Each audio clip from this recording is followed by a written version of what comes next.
இருக்காங்க அப்படின்னு எப்பவுமே நமது கேப்டன் நினைப்பது உண்டு. அது நம்ம எல்லாருக்குமே தெரியும்.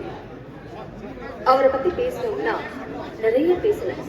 இப்பொழுது நமது தென்னிந்திய நடிகர் சங்க தலைவர் திரு நாசர் அவர்களை புகழஞ்சலி வழங்க அன்புடன் அழைக்கிறேன்.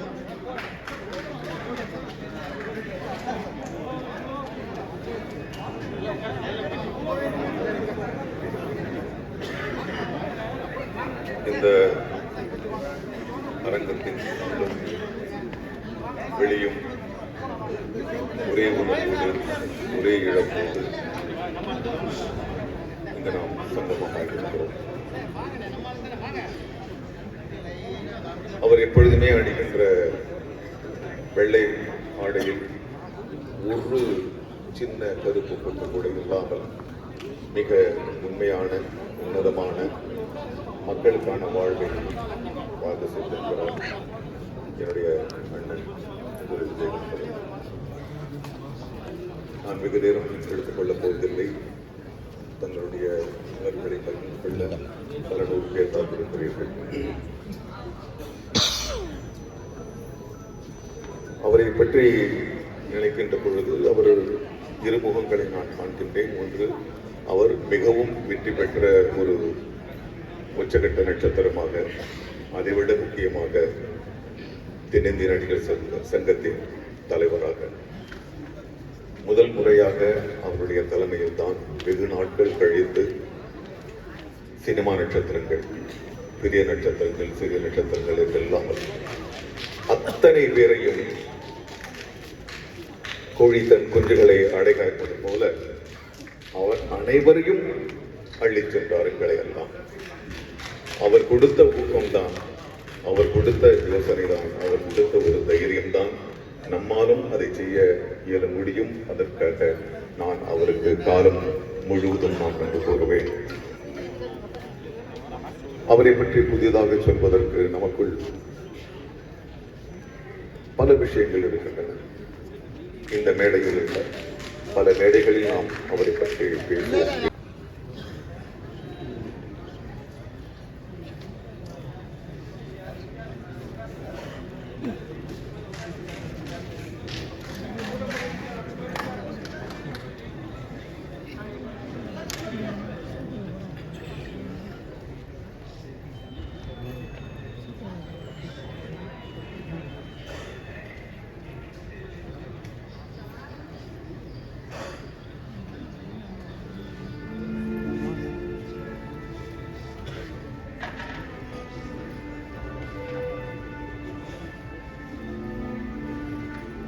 அனைவருக்கும் வணக்கம்.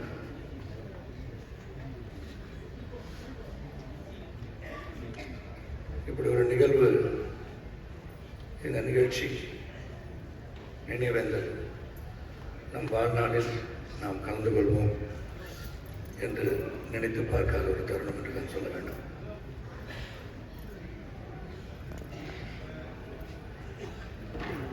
அனைவருக்கும் இது ஒரு மாபெரும் இழப்பு. தமிழ் திரையுலகம் மட்டுமல்ல, தமிழ் சமுதாயத்தின் இழப்பு என்று தான் நான் சொன்னேன். 1990ஆம் ஆண்டு புரட்சி கலைஞர் கேப்டன் விஜயகாந்தை நான் சந்தித்தேன். அது ஏற்கனவே சொல்லிட்டேன். இருந்தாலும் அவரை பற்றி இங்கே என்னுடைய முன்னோடிகள், அவருடன் பழகியவர்கள் இங்கே இருக்கிறார்கள். ராதா, ரவி, சந்திரசேகர், தியாகு, பலர் இருக்காங்க. அவருக்கு நிறையா தெரியும். 1990ஆம் ஆண்டு ஒரு மிகப்பெரிய ஒரு சரிவை நான் சந்தித்திருந்த போது ஜான்பாலன், சோத்ராஜ் உட்கார்ந்திருக்காங்க. என்னை விஜயகாந்த் அவர்களிடம் அழைத்து சென்றார்கள். ஒரு புலரசானை படம் எடுத்துட்டு இருந்தாங்க. போனோன்னே செல்வமணி தான் அந்த படம் இயக்குனர். ராவுத்தர் இருந்தாங்க. கதை பேசிட்டு இருந்தாங்க. ஒரு வில்லன்னு தேடிட்டு இருந்தாங்க. வாழ்க்கையில் அனைவரும் கதாநாயகனாக இருக்க வேண்டும் என்றிருந்தாலும் வில்லனாக வந்த பிறகு கதாநாயகன் என்ற பல வாய்ப்புகள் இங்கே பலருக்கும் உண்டு. அந்த விதத்தில் போனேன். செல்வமணி, ராவுத்தர் அவங்களாம் ஏதோ பேசிகிட்டு இருந்தாங்க. விஜயகாந்த் சார் பார்த்தேன். அவன் டைரக்டர் பார்த்துருங்கன்னு சொன்னார். பேசிகிட்டு இருக்கும்போது அவங்களாம் பேசிகிட்டு இருந்து காதுபடம் கேட்கும்போது இவர் மீசி எடுத்தால் எப்படி இருப்பார், அப்படின்னு கேட்டாங்க. அவர் 2 நிமிஷம் வெளியே போய் ரோஹிணி லாட்ஜுக்கு போனேன், மீசை எடுத்துட்டு இப்படி தான் இருப்பேன்னு சொன்னேன். அந்த மீசை எடுத்த நாளில் சந்தித்தேன். மீசை எடுத்த பிறகு அவரை சந்திக்க வேண்டிய சூழ்நிலை வந்துடுச்சு.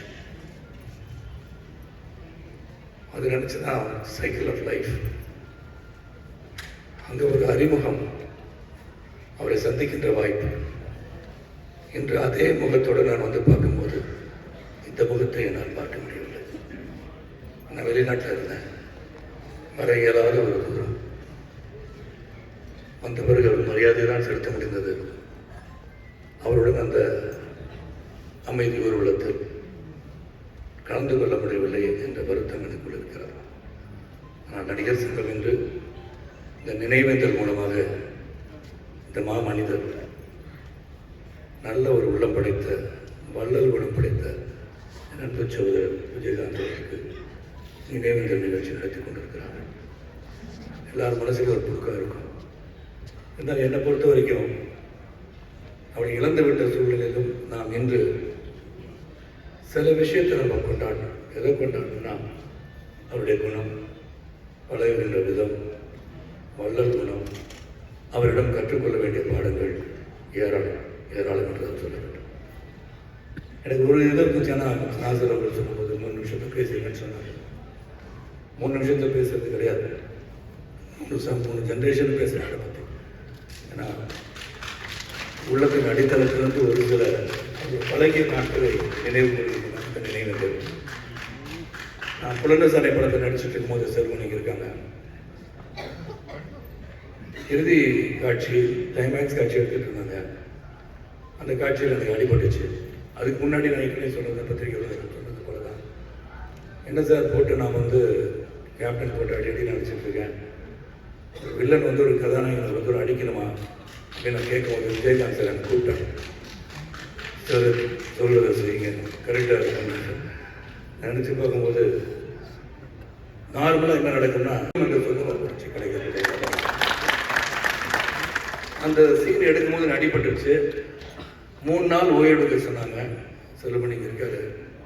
ஆனால் அவர் வந்து பரவாயில்ல 3 நாள் ஆகட்டும் 4 நாள் ஆகும், சரத் வந்து நடிச்சு கொடுக்கட்டும்னு சொன்னாங்க. ஆனால் நான் உடனே போயிட்டு ஒரு கார்டிசான் இன்ஜெக்ஷன் போட்டு படப்பிடிப்பு வந்தது. அவருக்கு அதிர்ச்சி, ஏன் அந்த மாதிரிலாம் பண்ணுறீங்க, ஆனால் 3 நாள் வர வேண்டாம்னு சொன்னால் கடிந்து கொண்டான். அந்த படம் முடிஞ்சது. அந்த படம் ஃபர்ஸ்ட் காப்பி பார்த்துட்டு கூப்பிட்டு சொன்னார், சரத் இந்த படத்தில் உங்களுக்கு தான் பெரிய பேர், அதுக்கப்புறம் தான் மற்றவங்க எல்லாரும் சொன்னார், பெருந்தன்மை வேறு எந்த ஒரு கதாநாயகனுக்கு இருக்குது. ஓப்பனாக சொல்லணும்னு அவசியம் கிடையாது, சொல்கிறாரு. அதே போல் இங்கே மன்சூர் அலிகான் இருக்காங்க. கேப்டன் பிரபாகர் முன்கணியாட்ட சொல்கிறாரு, இந்த மன்சூர் அலிகான் தான் முதல் பேர் அப்படின்னு சொன்னார். ஸோ அந்த மாதிரி ஒரு குணம் படைத்த ஒரு மனிதன் தான் வச்சு கிடைக்கிறது. இந்த கேப்டன் பிரபாகர் நடிக்கும் போது, அதுக்கு முன்னாடி எனக்கு வந்து பாலச்சந்திரன் படத்தில் நடிக்கும் போது கழுத்து அடிபட்டு 6 மாதம் பெட்டில் இருந்தேன். கேப்டன் பிரபாகர் நடித்து முடிச்சுட்டு போனேன். ஆனால் இன்னும் படப்பிடிப்பு பேலன்ஸ் இருந்துச்சு, நடிக்க முடியாத ஒரு சூழல். அப்போ செல்வமணிலாம் கூட என்ன படத்துன்னு திகைத்து கொண்டிருந்த காலகட்டம். ஏன்னா கேப்டன் பிரபாகர் மிக பிரம்மாண்டமான ஒரு படம். எனக்காக காத்துட்டு இருக்க வேண்டிய அவசியம் இல்லாத போதும் சரத் வந்து குணமாகி திரும்பிய பிறகு காட்சி எடுக்கப்படும், அதன் பிறகுதான் படம் வெளியே வரும்னு சொன்னது இந்த மாமனிதர். இந்த படத்தெல்லாம் கழுத்தடிப்பட்டு என்னால் நடக்கப்பட முடியாது. செட்டில் இருந்து பார்த்து நடிக்கணும், சார் திருப்பி விழுந்தா திருப்பி அடிபட்டுரும் அப்படின்னு சொல்லி கூட இருந்து கேர் எடுத்து வரும் விஜயகாந்த் அவர்கள். பல காலகட்டத்தில் 2000 அவர் கூட பயணிச்சிருக்கேன். அவர் தலைவராக, நான் பொதுச் செயலாளராக 2006 வரைக்கும் போனோம். அதுக்கப்புறம் நான் தலைவராக, அது வேறு விஷயங்கள். ஆனால் அவருடைய அட்மினிஸ்ட்ரேஷன் குவாலிட்டிஸ், அவர் ஒரு கோபம் உள்ளவர் என்பது எல்லாரும் தெரியும். எல்லாரும் சொல்கிறது தான், கோபம் உள்ள இடத்துல தான் குணமும் இருக்கும். அப்படி குணம் படைத்தவர் தான். எதையுமே மறந்துடுவார், கோபப்படுவார். அதுக்கப்புறம் நெக்ஸ்ட்டு அடுத்த கேட்டம் என்ன, அடுத்த வேலை என்ன, இதை தான் பார்ப்பார் ஒழிய இவனை ஏதாச்சும் பண்ணணும், இந்த மாதிரி பேசிட்டான்னு நினைச்சதும் கிடையாது. எனக்கு தெரிஞ்சு நினைச்சிருக்க மாட்டேன். நினைக்கிற குணம் அவரிடம் கிடையாது. அதனால தான் நான் வந்து சொன்னேன், வடிவேல் அவர்கள் வரவில்லையே, இதை பற்றி நீங்கள் என்ன நினைக்கிறீங்க கேட்கணும். நான் சொன்னேன், வடிவேல் வீட்டில் உட்கார்ந்து இவரை நினைத்து அழுதிருக்கலாம். ஹியூமன் பீயிங் தானே, வர முடியலே நினைச்சிருப்பாரு, வந்தால் வேறு எதுவும் சொல்லுவாங்களா, திட்டுவாங்க நினைச்சிருக்கலாம். அதனால் மறப்போம் மன்னிப்போங்கிற குணப்படைத்த விஜயகாந்த் அவர்கள் இதெல்லாம் பெருசாக எடுத்திருக்க மாட்டார். நான் வடிவேல் அவர்கள் நிச்சயமாக அழுதுருப்பான்னு தான் நான் சொன்னேன். ஆனால் நம்மளை பொறுத்தவரைக்கும் ஒரு பெரிய குடும்பம். நாசர் சொன்ன மாதிரி கோழி கட்சிகளாம் ஒன்று சேர்த்து அரவணைத்து கொண்டு சென்றது போல இந்த நடிகர் சங்கம் விழாலாம் இமேஜின் பண்ண முடியாது. இன்றைக்கும் நடத்துகிறாங்க. இங்கே நடிகர் சங்கம் சிறப்பாக செயல்படுகிறார்கள். அவர்கள் அரங்கத்துக்கு கொண்டு போக முடிந்தாலும் அந்த காலகட்டத்தில் எல்லாரையும் ஒருங்கிணைப்பது என்பது மிகப்பெரிய கடினமான ஒரு சூழல். ஃபோன் போடணும், நேராக போய் பார்க்கணும், வர சொல்லணும், அவங்க வேற இடத்துல படப்படி இருப்பாங்க. ஆனால் ஒருங்கிணைத்த சக்தி என்று சொன்னால் அது புரட்சி கலைஞர் கேப்டன் விஜயகாந்த் அவர்கள் தான். அவர் ஆணையிட்டார், நாங்கள் செயல்பட்டோம். அந்த நாட்கள், அந்த 6 ஆண்டுகள் அவருடைய நிர்வாகத்திறனை நான் பல நேரத்தில் பார்த்துருக்கேன். அவருடைய அன்பு, பாசம், அறிவு, என்றைக்குமே ஒரு மரியாதை. அந்த மரியாதை உள்ள குணம். கோவப்படுவார், அதே சமயத்தில் அரவணைச்சுக்குவார். அந்த விஜயகாந்த் அவர்கள் என்று இல்லை, கேப்டன் அவர்கள் இல்லை, புரட்சி கலைஞர்கள் இல்லை. அவரை வாடி தவிக்கின்ற அனைவரும் நிச்சயமாக அவர் இந்த தமிழ் சமுதாயத்தில் காலமுள்ளவரை வாழ்ந்து கொண்டிருப்பார் என்பது உறுதி.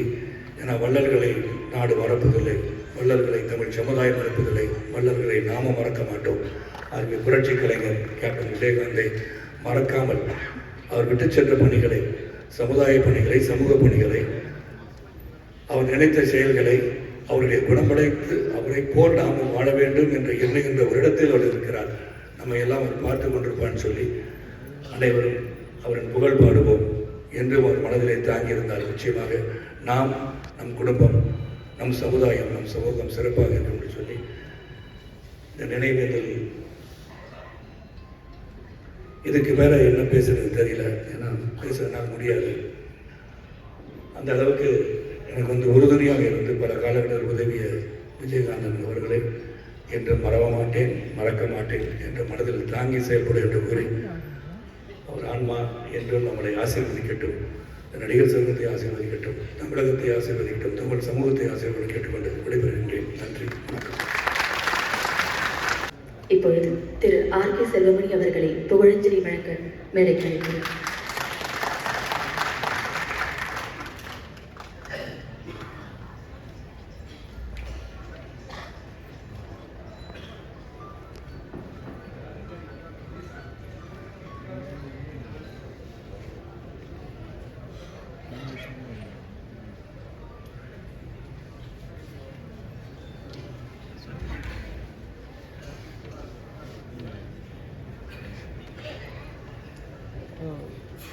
அனைவருக்கும் வணக்கம். குறிப்பாக விஜயகாந்த் சார் அவருடைய நினைவஞ்சலி அமைப்பாக திரண்டு செயல்படுத்துகின்ற நடிகர் சங்க நிர்வாகிகளுக்கும் உறுப்பினருக்கும் உடைய மனமார்ந்த இதை பணிந்த நன்றியை தெரிவித்துள்ளோம். சாதாரணமாக செல்வமணியாக இருந்த என்ன, திரைப்படக் கல்லூரியில் மாணவனாக இருந்த என்ன, இன்னைக்கு உலகம் முழுக்க R.K. செல்வமணிங்கிற பேரில் அறிய வைத்த ஒரு மாபெரும் மனிதர் விஜயகாந்த் சார். அவரை பற்றி சொல்லணும் நிறைய சொல்லிகிட்டே இருக்கலாம். 3 நிமிஷத்தில் பேச சொல்லியிருக்காங்க. அவர் நடிகர் சங்கத்துக்கு மரியாதை ஏற்படுத்தியிருந்தவர். அது நடிகர் சங்கம் முன்னாடி எப்படி இருந்ததுன்னு நான் டைரக்டராக இருக்குன்னு எனக்கு தெரியும். 90s நான் டைரக்டராக இருக்கும் நடிகர் சங்கத்தில் என்ன மாதிரியாக இருந்தாங்க. அதுக்கப்புறம் நடிகர் சங்கத்துக்கு விஜயகாந்த் சார் தலைவர் ஆன பிறகு, கேப்டன் தலைவர் ஆன பிறகு நடிகர் சங்கத்துக்கு சமுதாயத்தில் எவ்வளோ பெரிய ஒரு மரியாதை ஏற்படுத்தி, தனக்கு மட்டும் மரியாதை ஏற்படுத்தவர் இல்லை, நடிகர் சங்கத்துக்கும் மரியாதை ஏற்படுத்தவர் விஜயகாந்த். தனக்கு அதாவது ஒரு மனிதன் சமூகத்துக்கு பயன்படுறன்னா அவர் மனிதனே இல்லை. அதுபோல ஒரு அமைப்பு அந்த சமுதாயத்துக்கு பயன்படுறன்னா அது எந்த விதமான பயனிருந்தும் குறையாது. விஜயகாந்த் சார் வந்த பிறகுதான் இந்தியாவே திரும்பி பார்க்குற நெய்வேலி போராட்டத்தை, தமிழ் மக்களுக்கான போராட்டத்தை, நெய்வேலி போராட்டத்தை நடிகர் சங்கம் தலைமை எடுத்து நடத்தும் போது இந்தியாவே திரும்பி பார்த்தது. இப்போதான் நடிகர் சங்கம்னா என்னன்னு இந்தியாவே தெரியுது. அதுபோல ராமேஸ்வரம் போராட்டத்தை நடத்தும் போது நடிகர் சங்கம் உலகம் முழுக்க போய் நடிகர் சங்கத்தை நிலைநிறுத்தியவர் விஜயகாந்த். நான் நடிகர் சங்க நிர்வாகிகளுக்கு நடிகர் சங்க நிர்வாகிகளுக்கு ஒரு சிறிய விண்ணப்பத்தை வைக்க, உறுப்பினர்களுக்கு விண்ணப்பத்தை வைக்க விரும்புகிறேன். நடிகர் சங்க வளாகத்துக்கு புரட்சிக் கலைஞர் விஜயகாந்த் அவரோட பேரை வைக்க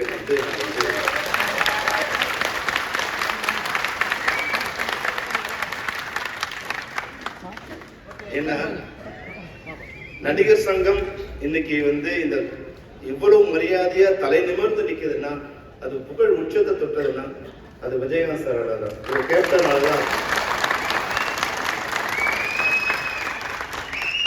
அதுக்கு பேர் வைக்கலாமா வேணாமா விவாதம் பண்றதே நான் அவமானப்படுத்துற மாதிரி ஒரு விஷயமா நான் நினைக்கிறேன்.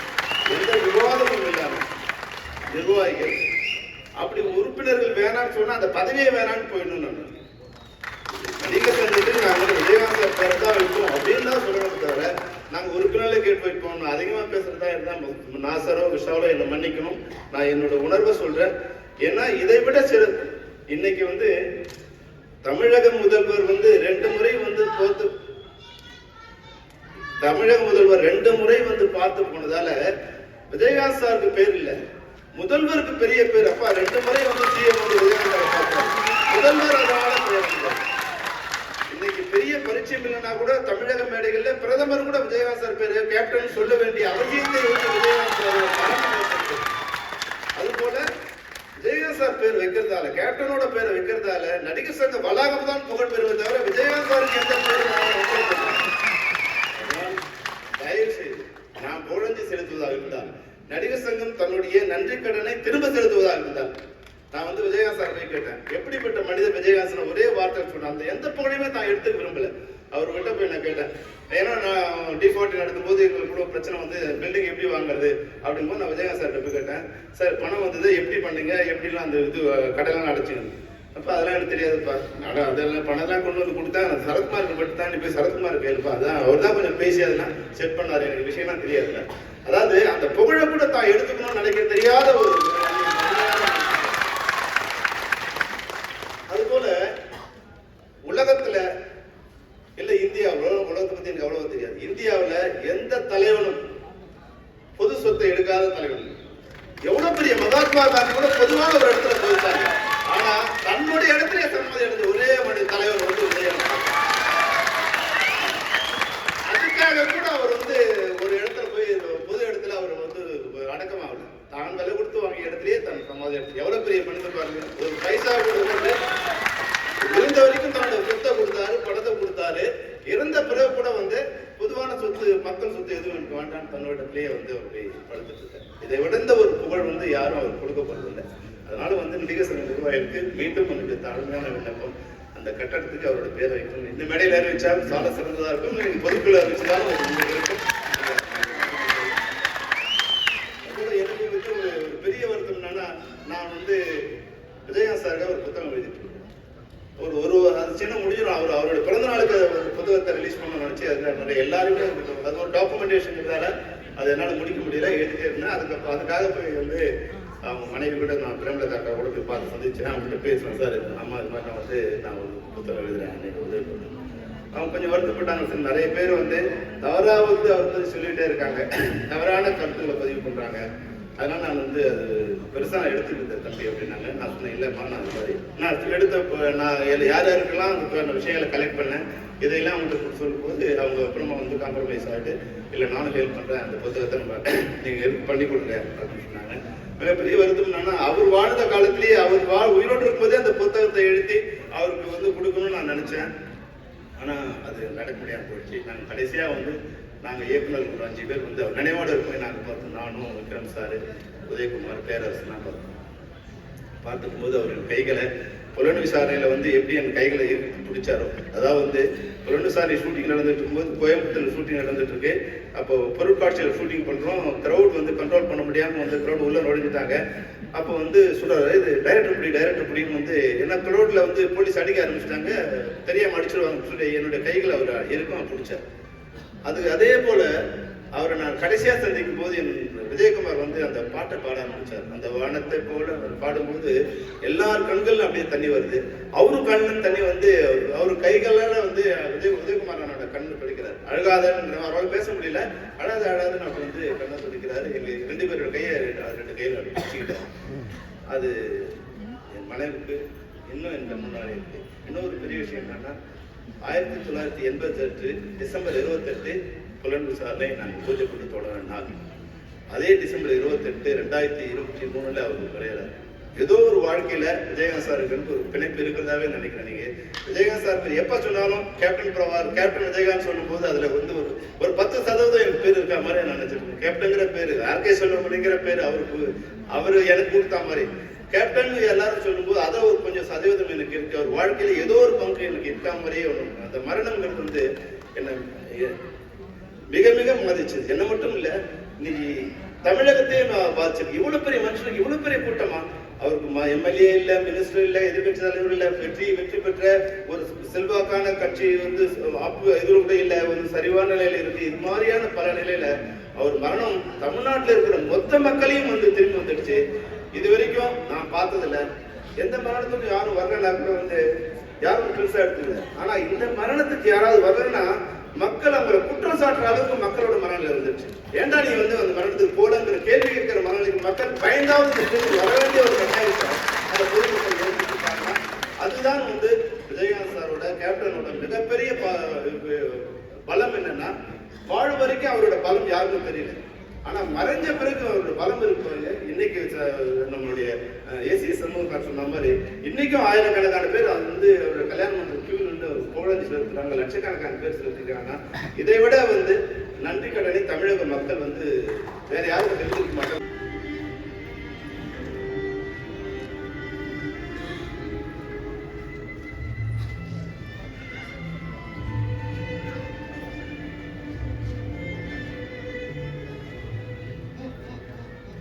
எல்லாருக்கும் வணக்கம்.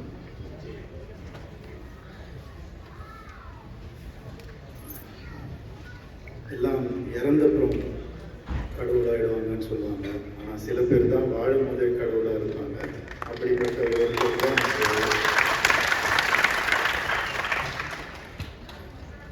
நிறைய அனுபவங்கள் அவங்க என் கூட அது நானே வச்சுக்கிறேன். ஷேர் பண்ண கூட தோண மாட்டேங்குது. ஆனால் அவர் நிறைய நமக்கு ஷேர் பண்ணியிருக்காரு. நம்மக்கிட்ட எவ்வளவோ விட்டுட்டு போயிருக்காரு நமக்காக. அந்த நல்ல விஷயங்களை எனக்கு ஒரே ஒரு ரிக்வெஸ்ட் தான், ஸ்கூல் பாட புத்தகங்களில் கேப்டனை பற்றி வரணும். வேற எதுக்காகவும் இல்லை, ஒரு நடிகராகவும் சரி, அரசியல்வாதியாகவும் சரி, அப்படியெல்லாம் நான் சொல்லலை. மனிதன் எப்படி இருக்கணும் அப்படின்னு ஒரு சின்ன ஒரு டாபிக் நல்லா வாழ்ந்தா இப்படி இருப்பாங்க, மக்கள் மனசுல வச்சுப்பாங்க ஒரு மனுஷனா அப்படின்னு எடுத்து சொன்னாலே போதும். இந்த நம்ம எதுவும் சொல்ல தோணலை. அவர் சொன்ன வார்த்தைகளே தான் நான் சொல்லணும்னு நினைக்கிறேன். சத்திரியன் சாதில்லை.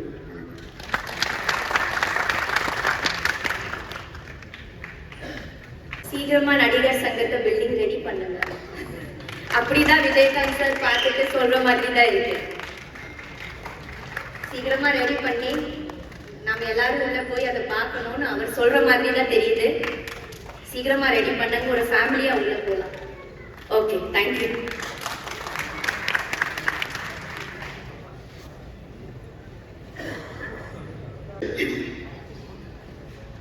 நடிகர் சங்கம் சார்பாக அருமை நண்பர் விஜய் அவர்களுக்கு நடத்தி கொண்டிருக்கின்ற நினைவாஞ்சலியில் நானும் கலந்து கொள்வதிலே எனக்கு மனதிற்கு நிறைவை தருகிறது. இந்த வாய்ப்பை வழங்கிய தென்னிந்திய நடிகர் சங்கத்திற்கும் அருமை தலைவர் நாசர் அவர்களுக்கும், பொதுச் செயலாளர் அன்பு தம்பி விஷால் அவர்களுக்கும், பொருளாளர் கார்த்தி அவர்களுக்கும், துணைத் தலைவர் பூச்சி முருகன் அவர்களுக்கும், அன்பு தம்பி கண்ணாஸ் அவர்களுக்கும், நிர்வாகிகளுக்கும், வந்திருக்கின்ற கலைவழக பெருமக்கள் அனைவருக்கும் என்னுடைய வணக்கத்தை தெரிவித்துக் கொள்கின்றேன். தூரத்து இடிமுழக்கம் அப்படின்னு ஒரு படம் மெட்ராஸ் சினில டப்பிங்க. எங்கள் அக்கா வந்து ஹீரோயின் பேசினாங்க. அப்போது அந்த தியேட்டருக்கு அண்ணன் வந்தாங்க பைக்கில். அதுக்கப்புறமா சட்டம் ஒரு இருந்தறையில் தான் நான் அண்ணங்கிட்ட ரொம்ப நெருங்கி பேசி பழகினது. அப்போல்லாம் நான் டப்பிங் ஆர்டிஸ்டாக இருந்தேன். அதுக்கப்புறமா எத்தனையோ நாள் அவருடைய ரூமுக்கு போயிருக்கேன் ராஜபாதர் ஸ்ட்ரீட்டுக்கு. சாப்பிட்டு போகணும். சாப்பிட்டதுக்கப்புறமா வந்து இப்போ வீட்டுக்கு போய் நேரம் எங்கே போகிறேன், நான் வீட்டுக்கு தானே போகிறேன், பெருசாக ஒரு ஓரமாக படுவாங்க. அவங்க ரூம்லேயே நான் படுத்து தூங்கியிருக்கேன். அதுக்கப்புறம் எத்தனையோ மீட்டிங்ஸு, எவ்வளவோ இது டப்பிங் பேசுறது, எத்தனையோ படங்கள் டப்பிங்க அவங்க கூடலாம் இது பண்ணியிருக்கிறேன். நான் அவங்க கூடவே நான் வந்து நிறைய ட்ராவல் பண்ணியிருக்கிறேன். ஒரு இக்கட்டான ஒரு சூழ்நிலை, என்கிட்ட காசு இல்லை.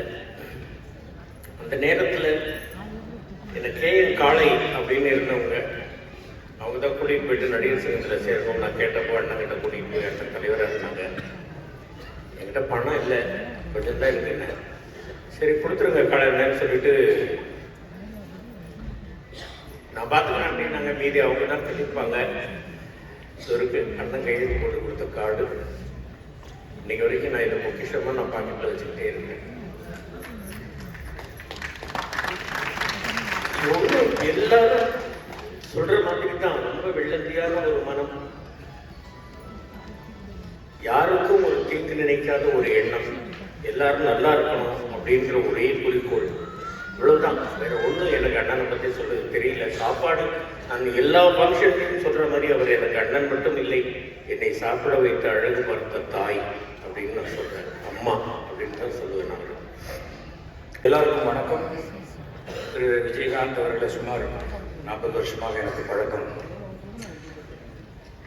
ஒரு சினிமாவில் இவ்வளோ ஆனஸ்டாக இருக்கக்கூடிய வெகு சிலரில் விஜயகாந்த் அவர்கள். நான் நிறைய என்னுடைய பேட்டியில் சொல்லுவேன், கால்ஷீட் குழுக்கத்தில் சிவகுமார் மாதிரி நான் இருக்கணும்னு ஆசைப்படுறேன், ஃப்ரெண்ட்ஷிப்பில் ஜெய்சங்கர் மாதிரி இருக்கணும்னு ஆசைப்படுறேன்னு சொல்லுவேன். ஆனால் அதே போல் விஜயகாந்த் பொறுத்த வரைக்கும் நாங்களாம் விஜய் தான் போடுவோம். அரசியலில் நானும் 2006 2 பேரும் ஒன்றா தான் எம்எல்ஏவாக போய் அசம்பிளியில் உட்காந்தோம். அரசியலுக்கு இவ்வளோ நல்லவராக இருக்கக்கூடாதுங்கிறதுக்கு விஜயகாந்த் ஒரு உதாரணம். தைரியசாலிங்கிறது எப்படின்னா, ஆட்சி இல்லாத பொழுது கலைஞருக்கு மிகப்பெரிய விழா எடுத்து ஆட்சிக்கு நம்ம மேல ஒரு கோபம் வரும்னு தெரிஞ்சா கூட அதை பற்றி கவலைப்படாம விழா எடுத்து காமித்தவர் விஜயகாந்த். அது தனக்கு பிடிச்சதா செய்யணுமா செஞ்சு காமிச்சுவார் விஜயகாந்த். ஒரு நாளைக்கு சுமார் 100 இல்லை 200 பேர் குறைஞ்சபட்சம் சாப்பிடுவாங்க. அவர் இத்தனை நாள் போட்ட சாப்பாடு அவங்களுடைய சந்ததி எல்லாரையுமே வாழ்க்கையில் மிக சிறப்பாக சாப்பிடுவாங்க. சினிமாவில் பேர் புகழ் விஜயகாந்துக்கும் சரி, சிவாஜி, எம்ஜிஆர் யாருக்குமே இறப்பு கிடையாது. சினிமாவில் நடிக்கிறவர் யாருக்கும் இறப்பு கிடையாது. ஏனென்றால் அவர்கள் வீட்டு தொலைக்காட்சியில் போன வாழ்ந்து கொண்டிருப்பார்கள், சினிமா தேட்டரில் போன வாழ்ந்து கொண்டிருப்பார்கள். எல்லாருக்குமே அது ஒரு பெரிய கிஃப்ட். நம்மை விட திறமைசாலியான இயக்குநர்கள் இருந்தால் கூட அவர்கள் முகம் கேமராவில் இல்லாத போது அவர்கள் முகத்தை மறக்கக்கூடிய வாய்ப்பு உண்டு. இன்னைக்கும் தியாகராஜர் அவர்கள் முகத்தை மறக்க முடியாது. ஏன்னா அது அந்த தொடர்ச்சி. அப்படிப்பட்ட ஒரு கலைஞன்.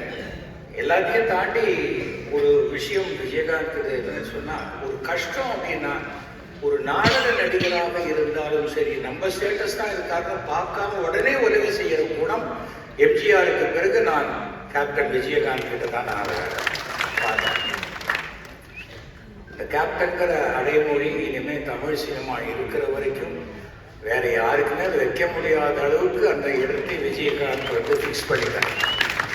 ஏன்னா அந்த ரசிகர் மன்றம் மாறும்பொழுது அந்த அடைமொழியோடு சேர்த்து மாறிக்கிட்டே ஒரு ஜெனரேஷன் மாறும்போது. ஆனால் விஜயகாந்துக்கு அப்படி அல்ல. அவர் தன்னுடைய ஃபைட்டு பண்ணணும்னா அவருக்கு ஷோல்டர் இறங்கிடும். அந்த ஷோல்டர் அப்படி திருப்பி பண்ணிக்கிட்டு பண்ணும்போது அதனால அட்ஜஸ்ட் பண்ணி காலாலே கிக் பண்ணுற விஷயத்தை எடுத்துட்டு அது பாட்டுக்கு பண்ண ஆரம்பிச்சு.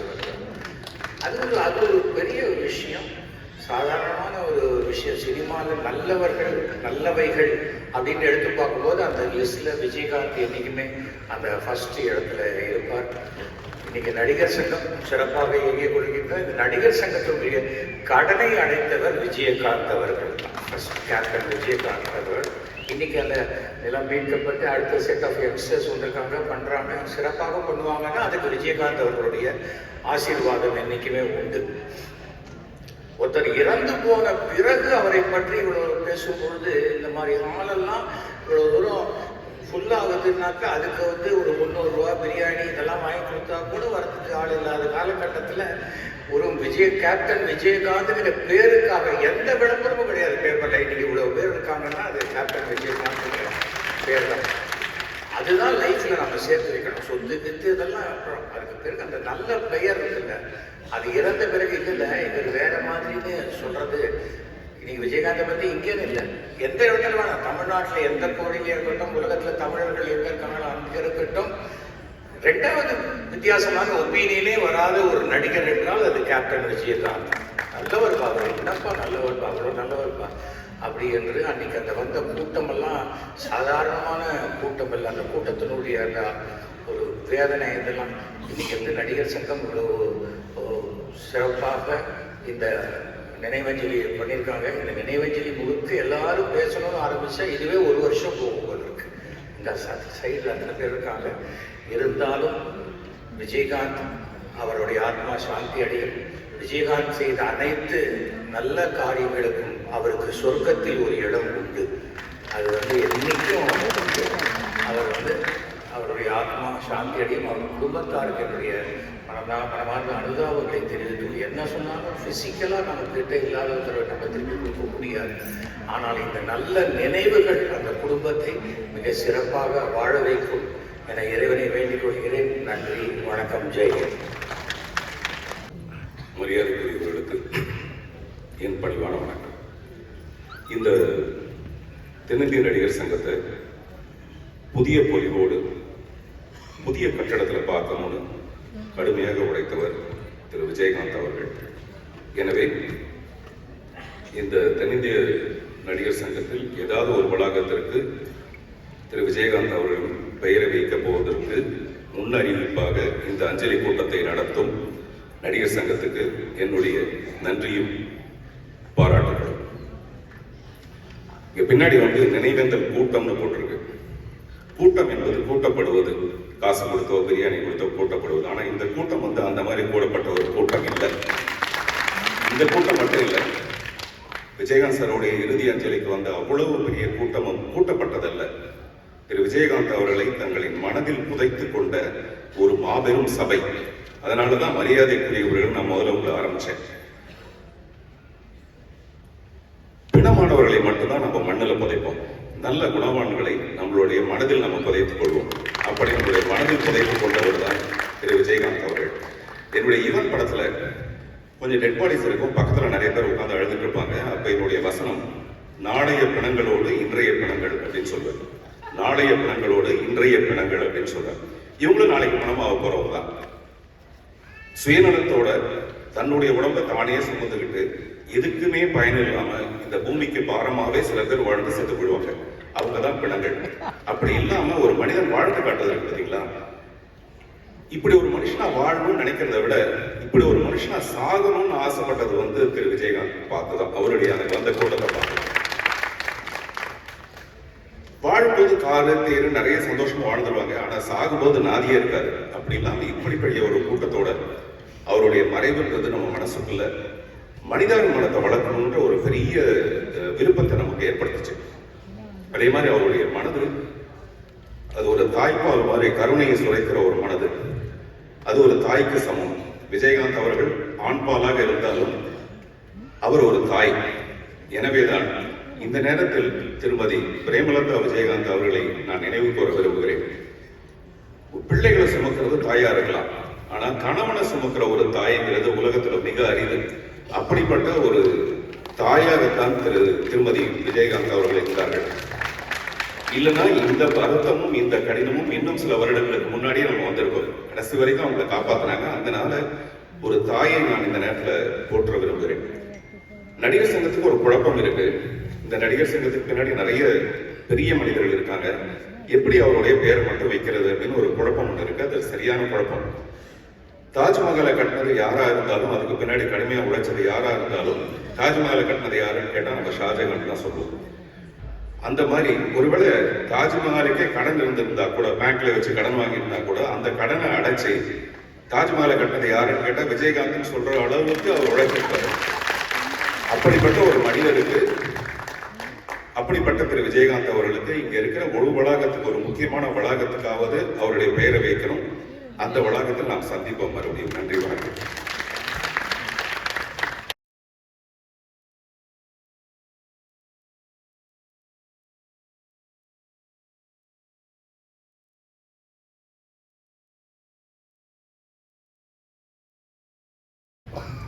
வணக்கங்க. இவர் 82 நான் பார்த்துட்டு இருக்கேன். இது நிறைய பேருக்கு தெரியும். அவர் கூட இருந்த நிறைய பேர் இது எமோஷனல். ஒரு படத்தை பார்த்தாலே எனக்கு ஒரு பேம்பு சேர்ல உட்காந்துட்டு ஒரு மூங்கில் சேர்ல உட்காந்துட்டு ஷேவ் பண்ணிட்டு இருப்பார். 82, 83, நான் 84 திரைப்பட கல்லூரி மாணவனாக மாறின உடனே திரைப்பட கல்லூரியில் படிக்கிறார் இவர் அப்படின்னு சொல்லிட்டு என்னை பார்க்க நடிகர் ராஜ்குமாரோடைய மகன் வருவார், சிவராஜ்குமார். அவரை பார்க்கறதுக்கு இவர் வெயிட் பண்ணுவார். அப்போ சிவராஜ்குமாரை இவருக்கு அறிமுகம் பண்ணி வச்சதே நான் தான். அந்த மாதிரி நாங்கள் ஒன்றா படிக்கிறோம் அப்படின்னு சொல்லிட்டு திரைப்பட கல்லூரினா என்னன்னு எப்படி இருக்கு, திரைப்பட கல்லூரி ஒன்று இருக்குன்னு தெரிஞ்சுக்கிட்டதே அவர் என் மூலமாக தான். ஸோ அதுக்கப்புறம் திரு அப்பாவாரம் வந்தார். திரைப்பட கல்லூரி மாணவர் திரு உதயகுமார் பேசினார் இல்லையா, திரு இளவரசன் ஆகட்டும். அவர் திரைப்பட கல்லூரி மாணவருக்கே வானத்தை போல படம், நான் நிறைய படம் நாங்கள் அவரோடு நடிச்சிருக்கோம். திரைப்பட கல்லூரி மாணவர்கள் திறமைசாலிகள் ஒதுக்கப்பட வேண்டியவர்கள் இல்லாமல் சேர்த்து கொண்டு பணியாற்றிய ஒரே நடிகர் என்று சொன்னார். அன்றைக்கு என் அண்ணன் மறைஞ்சிட்டாரு. பட் இருந்தாலும் அவர் நம்ம விட்டு மறைய மாட்டார். அவர் நினைவேந்தல் செய்கிறோம். ஆனால் நிச்சயமான ஒரு உண்மையை சொல்லுகிறேன், இந்த உலகம் உள்ளவரை நம் நினைவில் இருக்கக்கூடிய ஒரு நல்ல மனிதர் என்று சொன்னார் அது இவரை தவிர வேறு யாரும் இருக்க முடியாது கருத்தாக இருக்கும். ஆனால் இன்னும் பேச வேண்டிய நிறைய நபர் இருக்கிற காரணத்தால் இன்னைக்கு நடிகர் சங்கம் இவர் தலைமையில இயங்கணும்னு ஆசைப்பட்ட பல பேர் இருக்கலாம். அதுல முக்கியமான நடிகர் நான். நடிகர் சங்கம் இவர் தலைமையில் இருக்க வேண்டும் என்று ஆசைப்பட்ட நடிகர். கடத்திக்கிட்டு போனோம். கிட்டத்தட்ட நடிகர்ல கடத்திக்கிட்டு போய் பொருளாளர் யார், செயலாளர் யார், தலைவர் யார் என்ற ஒரு நிலையை நாங்கள் உருவாக்கணும். ஆனா இன்னை வரைக்கும் நான் நடிகர் சங்கத்துல எந்த பொறுப்பும் எடுத்தவங்க கிடையாது. இது என் சங்கம் என்கிற காரணம் தான் நான் உரிமையோடு சொல்றேன். நீங்க இருக்கணும்னு அந்த சங்கத்துக்குன்னு விரும்பாம தான் வந்தார். ஆனால் விரும்பாம இன்னைக்கு இருக்கிற இந்த நடிகர் சங்கத்தில் இருக்கிற அனைவருக்கும் விரும்பியதை செய்த ஒரு நடிகர் என்று சொன்னால் அது இவரை தவிர வேறு யாரும் இருக்கு. ஒரு நிமிஷம் கூட விரும்பல. நாங்க ஃபோர்ஸ் பண்ணி நீங்க இருக்கணும் வாங்க அப்படின்னு. நடிகர் திலகம் அவர்கள் இறந்த போது கூட இவரை முன்னிறுத்தி நாங்கெல்லாம் பின்னால இருந்தோம். இதை பிரபு அவர்கள் அண்ணா அவர்கள் ரொம்ப அழகா சொல்லுவாங்க. நான் வெளிநாட்டுல இருந்த எனக்கு விஜய் தான் எங்க அப்பாவோட பார்த்துக்கிட்டேன். நாங்கெல்லாம் இருந்தோம், கூடவே இருப்பேன். இப்படி ஒரு முறை அல்ல, ஒரு விஷயம் இல்லை, கிட்டத்தட்ட நடிப்புக்கு அப்பாற்பட்டு எத்தனை படங்கள் என்று எனக்கு தெரியாது. எண்ணில் அடங்காத படங்களை இவரோடு நான் நடித்திருக்கிறேன், இவரோடு பழகி இருக்கிறேன், இவரோடு அன்போடு பழகி இருக்கிறேன். என்ன சொல்றது, நிறைய பேசலாம் அவர்களை பத்தி, நிறைய இருக்கு. மதுரை கூட்டு போனா என்ன செய்யுதுங்க, மதுரை கூட்டு போய் எப்படிலாம் இருப்பாரு, மதுரையில அவர் கூட இருந்த இப்ராஹிம் ராவத்தன் ஆகட்டும், அல்லது அந்த எம்எல்ஏ பண்ண அந்த சுந்தரராஜன் ஆகட்டும், ரவி ஆகட்டும், இவரெல்லாம் எப்படி உறுதுணையாக இருந்தாலும், ரகமத்துல்லா ஆகட்டும், மணின்னு ஒருத்தர் இருந்தார் அவராகட்டும், அம்மா கணேசன் சிவா இருந்தார் அவராகட்டும். நான் வெளிப்படம் போயிட்டு இங்க உள்ள வந்துடுவேன், வெளிப்படம் நடிச்சுட்டு உள்ள வந்துடுவேன். என்னை விடாமல் பார்த்து கொண்டான். எனக்கு அவர்கிட்ட கட்டளை, மீண்டும் நீங்கள் வில்லனாக நடித்தால் என்னோடு நடிக்க வேண்டும் ஆனந்தராஜ் என்று சொன்னார். அதுதான் மீண்டும் வில்லனாக போட்ட விஜயோட அப்பா டைரக்ட் பண்ண படம் ராஜதுரைன்னு ஒரு படம். நான் அந்த மரியாதை இவர் கொடுத்தேன், நீங்க தான் பண்ணணும்னு. அதுக்கு இவர் எனக்கு என்ன பண்ணாரு தெரியுமா, எந்த கதாநாயகனும் செய்ய மனம் வருமா என்று எனக்கு தெரியாது. இப்பொழுது எனக்கு அந்த படத்துல இங்கதான் அந்த மண்டபம் பின்னாடி தான் இருக்கு. பாத பூஜை பண்ற மாதிரி ஒரு சீன் எடுத்தாரு எஸ்ஏசி அவர்கள். அது மனம் போனாம செஞ்சாரு. எனக்கு நான் பார்த்து அப்படியே அவர் பார்த்துட்டே இருப்பேன், படம் பார்த்தா தெரியும். பாத பூஜை பண்றதை ஃபுல்லா எடுத்தாரு டைரக்டர். பாத பூஜை எப்படி பண்ணணும், தண்ணி ஊற்றி காலை கழுவி பொட்டு வச்சு எல்லாம் பண்றது, என் பண்றதை இன்னொரு விஜயகாந்த் ரெண்டு பார்க்கணுன்ற மாதிரி எடுத்தாரு. எனக்கு ஷாக்காக தான் இருந்தது. நான் வில்லன் பண்றேன், நல்லா இருக்கும், பட் ஒரு நடிகர் இவ்வளவு இறக்கி பண்ண முடியுமா? ஒரு படம் பார்த்துட்டு வெளியே வந்த உடனே இந்த படம் பார்த்துட்டு இந்த படத்துல என் கேரக்டர் நல்லா இருந்ததுன்னா, எங்க ஆனந்தராஜ் நீ தான் படத்துல நம்பர் 1 அப்படின்னு இதை சொல்லுகிற பண்பு இருக்கிறதே இதுதான். இன்னைக்கு இவரை பார்த்து நம்ம நிறைய விஷயம் கத்துக்குவோம்.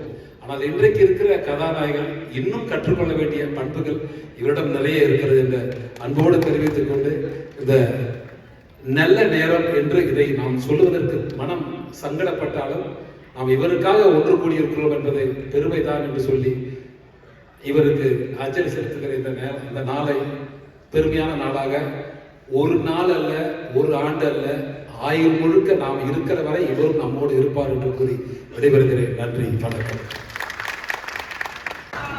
எனது குடும்பத்தை சார்ந்த அனைவருக்கும் பணிவான வணக்கங்கள். இந்த புகழஞ்சலியை கேப்டன் விஜயகாந்த் அவர்களுக்கு மிகவும் சிரத்தையோடு நடத்தி கொண்டிருக்கும் தென்னிந்திய நடிகர் சங்கத்தினருக்கும் அனைத்து உறுப்பினர்களுக்கும் தலைவர் நாசர் அவர்கள், செயலாளர் விஷால், பொருளாளர் கார்த்திக் மற்றும் பூச்சி முருகனைய அனைத்து பொறுப்பாளர்களுக்கும் பணிவான வணக்கங்கள். உலகத்தில் புரட்சி தலைவர் எம்ஜிஆர் மக்கள் அனைவர் மனதிலும் இதயத்திலும் இடம் பிடிச்சவர். அதுக்கடுத்து நடிகர் திலகம் சிவாஜி கணேசன் நடிப்பின் இமயமா எல்லாரும் மனசுலயே நிற்கிறவர். புரட்சி கலைஞர் விஜயகாந்த் ஒருவர் தான் 15 கோடி தமிழர்களின் இல்லங்களிலும் குடியிருந்து கொண்டிருக்கும் ஒரே மனிதராக எப்போதும் திகழ்வார், எப்போதும் திகழ்வார். அன்னாரின் ஆன்மா சாந்தி அடைய நான் வல்ல இறைவனை பிரார்த்திக்கிறேன். நாங்கள் 4-5 வருஷம் முன்னாடியே நான்லாம் செத்து போயிட்டோம். எப்போ கேப்டன் உடல்நிலை மிகவும் மோசமாகி அது என்ன ட்ரீட்மெண்ட்டு என்ன ஏது எனக்கு சொல்லப்படலை. இதில் பல மன வருத்தங்கள் இருக்குது. அது இங்கே பேசுறதுக்கு உண்டு பயன் இல்லை. என்னால் தாங்க முடியல, அதெல்லாம் பார்க்க முடியல. அந்த மாமனிதனுக்கு எத்தனை சோதனைகள் வந்ததுன்னு நான் ஆர்கே செல்லமணி அவர்கள் நல்ல ஒரு இதை சொல்லிட்டு போனாங்க. அதன் தொடர்ச்சியாக புரட்சி கலைஞர் வளாகம் வைக்கிறதுல ஒன்றும் இதில்லை. ஆனால் நடிகர் சங்கத்தின் தலைவர் பொருளாளர் முக்கியமாக கார்த்திக்கு நான் வேண்டி கேட்டுக்கிறேன். இது ஒரு கருத்தாக நீங்கள் எடுத்துக்கோங்க. கடன் வாங்கி ஏதாவது இப்போ கட்டுறதுல என்ன சிக்கல் என்ன எதுன்னு தெரியல, இந்த இடத்துல சொல்லணும் மக்கள் அறிய. ஏன்னா நம்மெல்லாம் மிகப்பெரிய லெஜெண்டாக இருந்த ஒரு கேப்டன். நான் அவர் தலைவராக இருக்கையில், நடிகர் சங்க தலைவராக இருக்கையில் செயற்குழு உறுப்பினராக இருந்தவன். அந்த பத்திரத்தையெல்லாம் வாங்கி காமிச்சு அந்த அங்கே இது இருக்கும், அங்கே என்ன அந்த படம் பார்க்குற இடம் தியேட்டர், அங்கே வச்சு செயற்குழு நடந்துட்டு இருக்கையில் அதெல்லாம் காமிச்சு எவ்வளோ ஈடுபாடாக எப்போ சிரிச்சுக்கிட்டே இருப்பாங்க. கடன் வாங்கி கட்டாமல் அதை அவர் பாதையில் மொய் விருந்து மாதிரி எப்படி ஒரு படத்தில் ஒரு பண்ணியிருப்பாங்க. அந்த மாதிரி மொய் விருந்து வச்சு எந்த செலவும் பண்ண வேணாம், 5 பைசா நடிகருக்கு செலவு பண்ண வேணாம். எல்லா நடிகர்களும் அந்த வளாகத்தை சுத்தப்படுத்தி அந்த புதர்களெல்லாம் அப்புறப்படுத்திட்டு சாமியானம் போட்டு இந்த பக்கம் சைவ உணவு அந்த பக்கம் அசைவம் போட்டு மொய் விருந்து வச்சு பாக்கட்டில் வெத்தலை பாக்கு வச்சு எல்லா நடிகர்களுக்கும் கூப்பிடுவோம். அவங்க 10 கோடி 5 கோடி எவ்வளோ யார் என்ன தர்றாங்களோ வீடியோ செக் பண்ணி மிகுந்த வரவேற்பு இருக்கு. என்ன தப்பா எடுத்துக்க வேணாம். அவங்க கேப்டன் அழகா இலைக்கு கீழே தாலியாக வச்சிருப்பாங்க. அதே பாணியில் அது வேற ஃபார்மேட்லேயும் பண்ணிக்கலாம், ஒன்றும் தப்பு இல்லை. எல்லாத்தையும் கூப்பிட்டு, ஏன்னா எவனும் தமிழ்நாட்டில் ஆட்டை போட்டு என்னதையோ பில்டிங் கட்டுறான். 40 பில்டிங் கட்டுறான், 40 மாடி கட்டுறான், 50 மாடி கட்டுறான். நம்ம கண்ணு முன்னாடி கூட கும்பிடு போட்டோம். 20 வருஷத்துக்கு முன்னாடி என்கிட்ட அசிஸ்டண்டா இருந்த பெரிய பில்டரா இருக்கான். நம்ம அதே இடத்துல இருந்துட்டு இருக்கோம். இப்ப கேப்டன்லாம் நடிகர் சங்கம்னா ஒரு ராணுவ பலத்தோட இருந்துச்சு, ராணுவ பலத்தோட இருந்துச்சு. சாதாரணமா இருந்தார். நல்ல ஆட்சியாளர்கள்லாம் பயந்தாங்க. இல்லாட்டி ஒரு ராமேஸ்வர போராட்டம் ட்ரெயின் ஃபுல்லா ரொப்பிட்டு அங்க போய் நடத்தி காமிச்சிருக்க முடியாது. நெய்வேலி போராட்டம் இங்க குறிப்பிட்டாங்க பேசினவங்க. நம்ம அதுக்காக நம்ம 2 கொம்பு வச்சுட்டு இருக்கணும்னு அவசியம் இல்லை. கதாநாயகர்கள் விஷால் சக்தி இருக்கு, நாசர் சாருக்கு சக்தி இருக்கு. இனிமேலும் நடிகர் சங்கம் ஒரு ராணுவ பலத்தோட மிகப்பெரிய அங்கமா தமிழ்நாட்டில் இருக்கணும். எவனுக்கும் கட்டுப்பட வேண்டிய அவசியம் இல்லை. பாத்துக்கலாம், எத்தனையோ கோடி போட்டு பணம் எடுக்கணும். தயவு செஞ்சு கடன் வாங்காதீங்க. அதாவது டிரான்ஸ்பரண்டா இருக்கட்டும். எந்த நடிகர் என்ன கொடுக்குறாங்களோ என்னங்க இதெல்லாம் ஒரு ஜட்ஜி மேட்ரு, சாதாரண விஷயம். ஒரே வருடத்துக்குள்ள கட்டப்படணும். நிச்சயமா செய்வார். கார்த்திக் பொருளாளர்கிட்ட கெஞ்சி கேட்டுக்கிறேன், நான் கூட வரேன். நீங்க செயற்குழு உறுப்பினர்கள் மட்டும் ஈகோ பார்த்துட்டுலாம் இருக்கிறாங்க. நடுராத்திரி எப்போ கூப்பிட்டாலும் வரோம், எல்லாரும் வருவாங்க. இது ஒரு சாதாரண விஷயம். எம்ஜிஆர் நடத்துற மாதிரி அந்த இடத்துல இப்ப இந்த பொங்கல் வச்சு ஒண்ணுமே நடக்கல. அந்த இடத்துல நல்லா கட்டடம் கட்டின பிறகு எல்லாத்தையும் பளபளன்னு போட்டு மார்பிள் போட்டுறாதீங்க. பொங்கல் வைக்கிறதுக்கெல்லாம் இடம் வச்சிருங்க. வருஷம் கேப்டன் பேர்ல பொங்கல் விழா நடக்கும். எல்லா நடிகர்களும் யாராவது ஊர்ல இருக்காங்களோ எல்லாம் வந்து கொண்டாடணும், ஜாலியா கொண்டாடணும். சரிங்களா? மக்களை நல்லா வாழ வைக்கணும். அதான் கேப்டன் சொன்னது.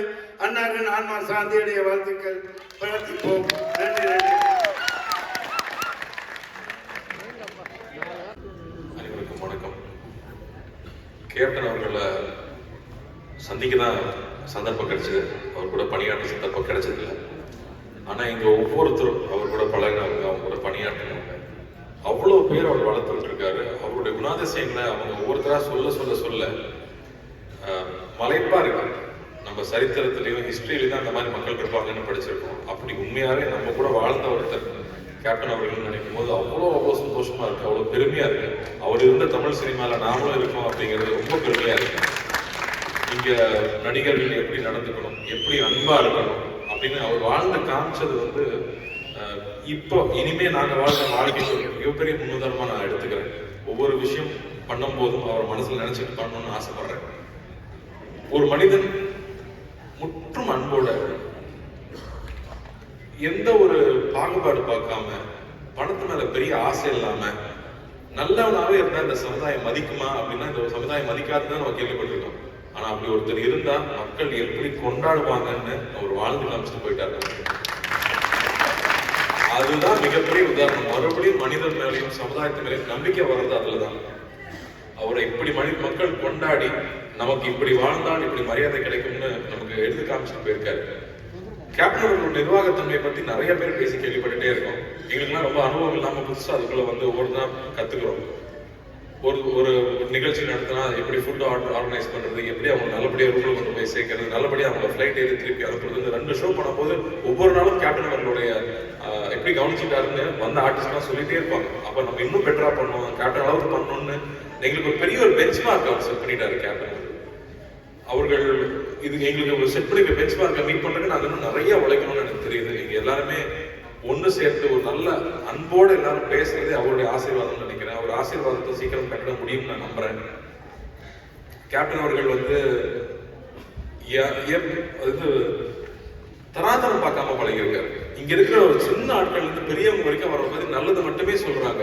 ஒரு ரூம்ல உட்கார்ந்து இருந்தாங்கன்னா அங்க அவரும் தரையில உட்கார்ந்துருப்பாரு, கூட டைரக்டர் ப்ரொடியூசர் உட்கார்ந்துருப்பாரு, அசிஸ்டன்ஸ் உட்கார்ந்துருப்பாங்க. எல்லாரும் ஒரே தளத்துல உட்கார வச்சு பாக்குறது என்னால நான் நினைச்சு கூட பார்க்க முடியல. அப்படி ஒருத்தர் எழுதிருக்க முடியுமாங்கிறது அது ஒரு பெரிய உதாரணமா நான் எடுத்துக்கிறேன். ஒரு வாழ்ந்த வாழ்க்கையை வந்து பார்க்கும்போது ஒரு தடவை ஈவெண்ட் முடிச்சுட்டு ட்ரெயின்ல திரும்பி வந்துட்டு இருந்திருக்காங்க. மதுரையில இருந்து வந்ததுக்கு அப்புறம் தான் தெரிஞ்சிருக்கு யாருமே சாப்பிடலன்னு. ட்ரெயினை நிப்பாட்டுன்னு சொல்லி நிப்பாட்டி 1/2 hourல எல்லாருக்கும் பரோட்டா இருந்து பிரியாணி வந்திருக்கு. எப்படி அவர் 1/2 hourல ஆர்கனைஸ் பண்ணிருப்பாருன்னு இப்போ நான் யோசிச்சு பாக்குறேன். ட்ரெயின்ல இருக்கிற அத்தனை பேருக்கு எப்படி இந்த சாப்பாடு எங்க இருந்து ரசிகர் பண்றதுக்கு சொன்னாரா, எங்க சொன்னாரு, எந்த கடையில சாப்பாடு வாங்கிட்டு இருந்தாங்க, அவ்வளவு ஆச்சரியமா இருக்கு எப்படி அதை பண்ணாரு. அப்ப அதுக்கு எவ்வளவு முக்கியத்துவம் கொடுத்திருக்காரு. அவர் ஒரு தடவை காயப்பட்டிருக்காரு. அந்த மாதிரி யாருமே காயப்படக்கூடாதுன்னு நினைக்கிறது எவ்வளவு பெரிய மனசு. கேப்டன் அவர்களுடைய நினைவை இங்க நம்ம எல்லாரும் சேர்ந்து அவரை வந்து கொண்டாடிக்கிட்டு இருக்கோம் அப்படிங்கிறது எங்களுக்கு ஒரு பெரிய பாக்கியமா நான் நினைக்கிறேன்.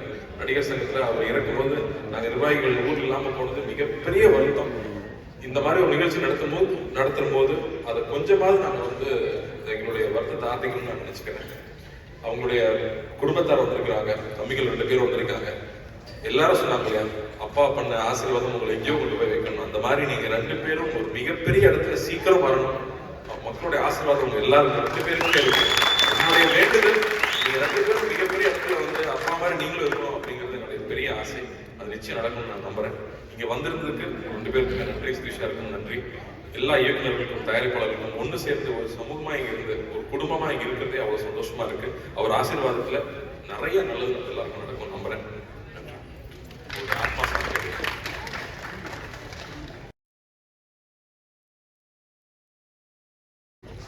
இந்த சாமி விஜயகாந்த் அண்ணன் வாழ்ந்த பூமியில வாழ்ற ஒரு மனிதனா, இந்த கலைத்துறையில ஒரு மேதாவி, ஒரு நடிகர், கேப்டன் விஜயகாந்த் நடித்த அதே கலைத்துறையில் ஒரு நடிகனா, கேப்டன் விஜயகாந்த் அண்ணனோட ரசிகனா, கேப்டன் அண்ணன் ஏங்கிட்டு இருந்த தலைவரா இந்த நடிகர் சங்கத்துல நானும் ஒரு உறுப்பினரா, ஒரு பொதுச் செயலாளரா இன்னைக்கு. அது போக அவரோட கட்சி, இது நான் வந்து வெளிப்படையா சொல்றதுல எனக்கு எந்த தயக்கம் இல்லை. எனக்கு கொடுத்த தைரியம் அவருதான். தேமுதிக கட்சிக்கு வாக்களித்த வாக்காளரா எல்லா வகையிலையும் நான் உங்களுக்கு இங்கிட்ட வந்ததுக்கு நான் நன்றி தெரிவிச்சுக்கிறேன். அதான் நிறைய பேர் சொன்னது மாதிரி இறந்ததுக்கு அப்புறம் தான் அவர் சாமின்னுவாங்க. வாழும்போதே சில மனிதர்கள் தான் அந்த பேர் வாங்கக்கூடிய ஒரு விஷயம். வாழ்ந்துட்டு இருக்கும்போதே அவர் சாமி அப்படின்னு பார்த்து வியந்து பார்த்த அத்தனை பேர் வெறும் சினிமா துறை மட்டும் இல்லை.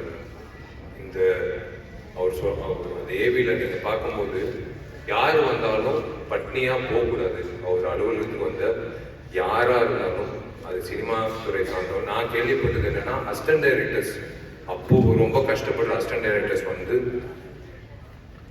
அவரு ஆஃபீஸ்க்கு வந்தால் 3 வேளை சாப்பாடு போடுறதுக்கு ஒரு இடம் இருக்குன்ட்டு எல்லா உதவி இயக்குநர்களுக்கும் ஒரு பலம் இருந்தது. ஏன்னா அப்போது வாய்ப்பு தேடிட்டு இருக்கும்போது அவங்களுக்கு சாப்பாடு, உணவு தேவையில்லை.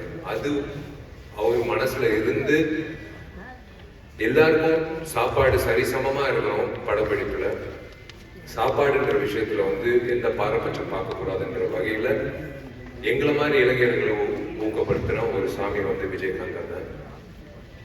அவர் பாதையில அப்படி பண்ணணும்ன்ற விஷயத்துல நாங்களும் அந்த அந்த முயற்சியில ஈடுபட்டோம்.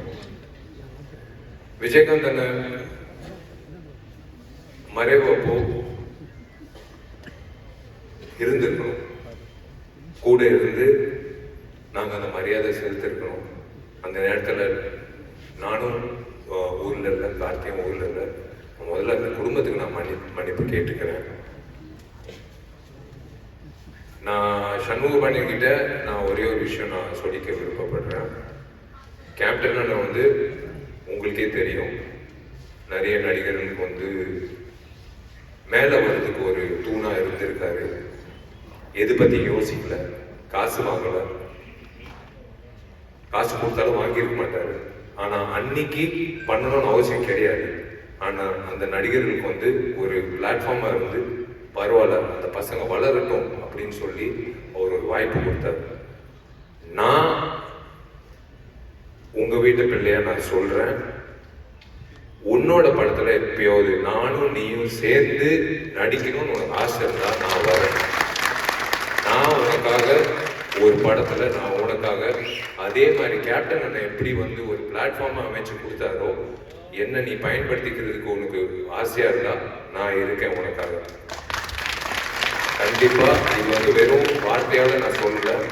எப்போ நீ சொல்றியோ அது ஒரு நல்ல திரைப்படமா நான் வந்து உன்னோட கூட இருந்து ஒரு தூணா இருந்து நீ இதே மாதிரி அப்பா மாதிரி ஒரு பெரிய ஸ்தானத்துக்கு வரணும்ன்றது என்னோட ஆசை.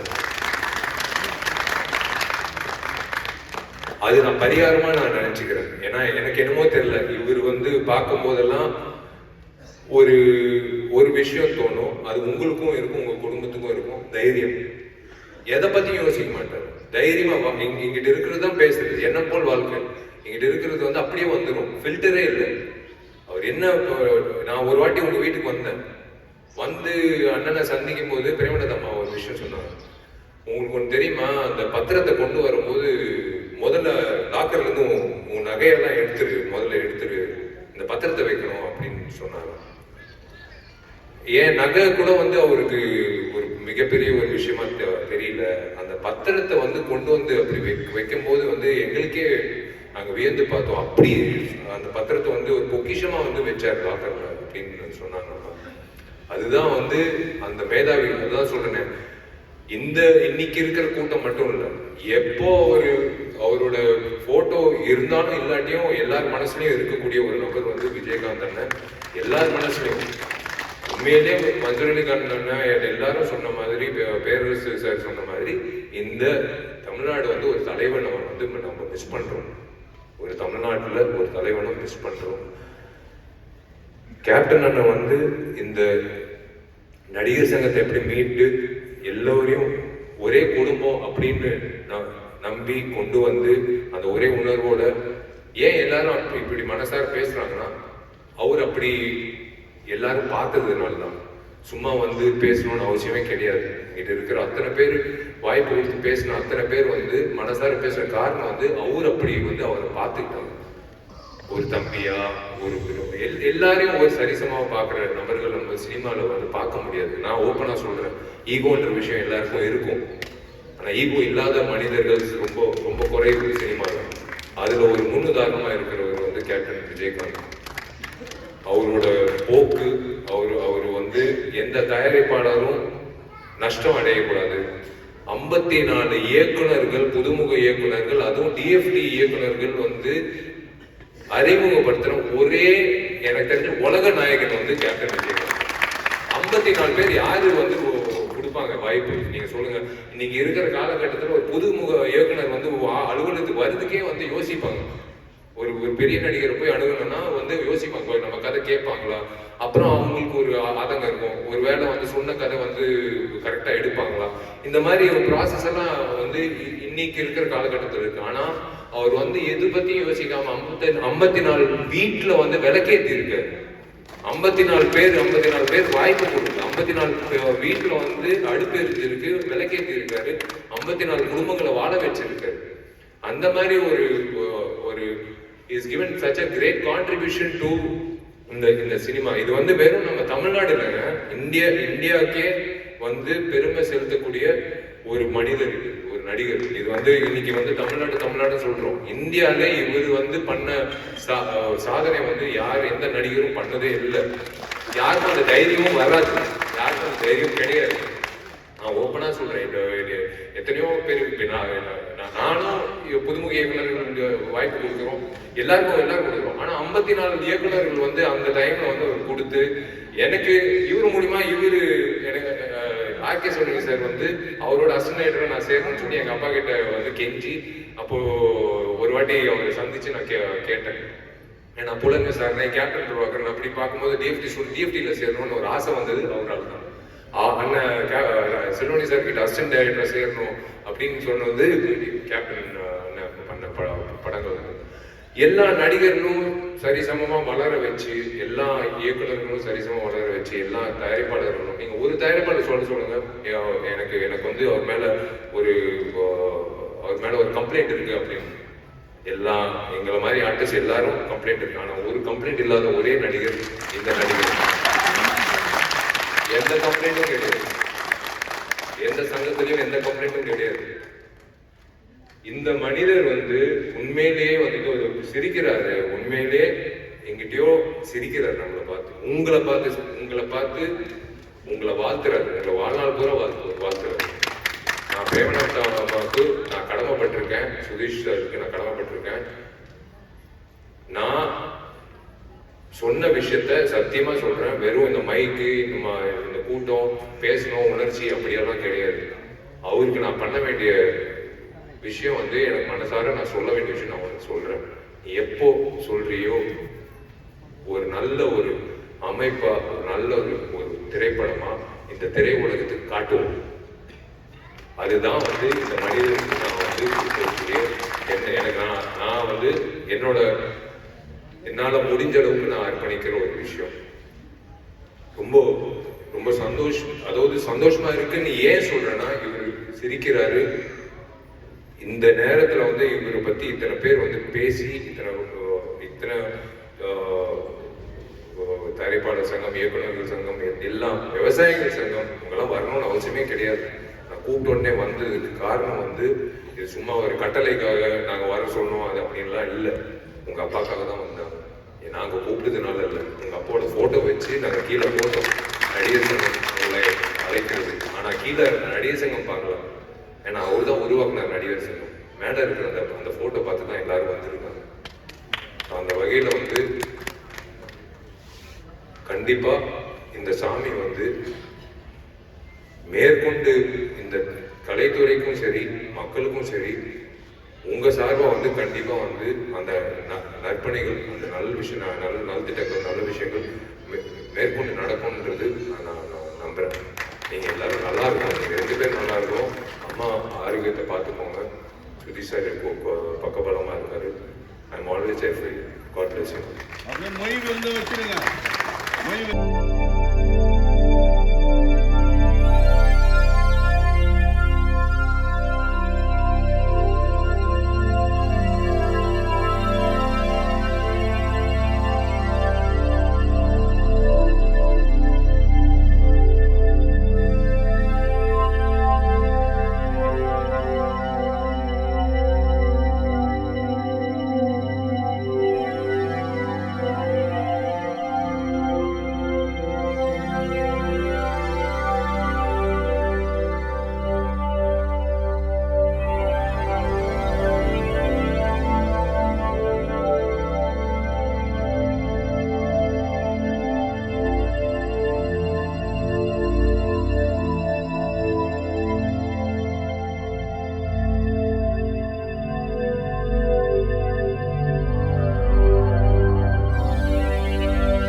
வந்திருக்க எல்லாருக்கும் வணக்கம். இந்த ஈவெண்ட் வந்து அப்பாவுக்காக பண்ணியிருக்காங்க. ஸோ அப்பா வந்து நான் ஃபஸ்ட்டு சகாப்தம் ஷூட்டிங் போகும்போது என்ன சொன்னார்னா, ஃபஸ்ட்டு எல்லோரும் வரதுக்கு முன்னாடி ஷார்ட் 6 o'clock ஃபஸ்ட் ஷாட் வைக்கிறாங்கன்னா 5:50 அங்கே இருக்கணும்னு சொல்லியிருக்காரு. ஏன்னா ப்ரொடியூசருக்கு நஷ்டமாகக்கூடாது, அதே மாதிரி டைரக்டருக்கும் ஆன் டைம் ஷூட்டிங் அந்த இது முடிச்சு கொடுக்கணும்னு எனக்கு சொல்லியிருக்காரு. ஸோ அவர் சொன்ன மாதிரி நான் முடிஞ்ச அளவுக்கு நான் அதை கீப் அப் பண்ணிட்டு தான் இருக்கேன். அதே மாதிரி நாங்கள் சின்ன வயசுலேருந்து இருக்கும்போதே அப்பா வந்து எல்லாருக்கும் சாட்டர்டே சண்டே ஆனால் வீட்டில் வந்து பார்க்குற எல்லாருக்கும் ஃபுட்டு கொடுத்து எங்களை சின்ன வயசுலேருந்தே வளர்த்தாரு. ஸோ அதே தான் நாங்கள் இன்னும் மெயின்டைன் பண்ணிக்கிட்டு இருக்கோம். அதை இன்னமும் தொடர்ந்து செய்வோம்னு நாங்கள் ஆசைப்பட்றேன். அதே மாதிரி அவர் வாழ்ந்த வாழ்க்கை வந்து ஒரு சகாப்தம், ஒரு லெகசி. அது வந்து அன்னைக்கு ஊர்வலத்தில் வந்த எல்லா மக்களை பார்க்கும் போதே நம்மளுக்கு எல்லாருக்கும் அது தெரிஞ்சிருக்கும். அவர் வந்து சினிமாவில் மட்டும் ஹீரோ இல்லை, ரியல் லைஃப் ஹீரோ கூட.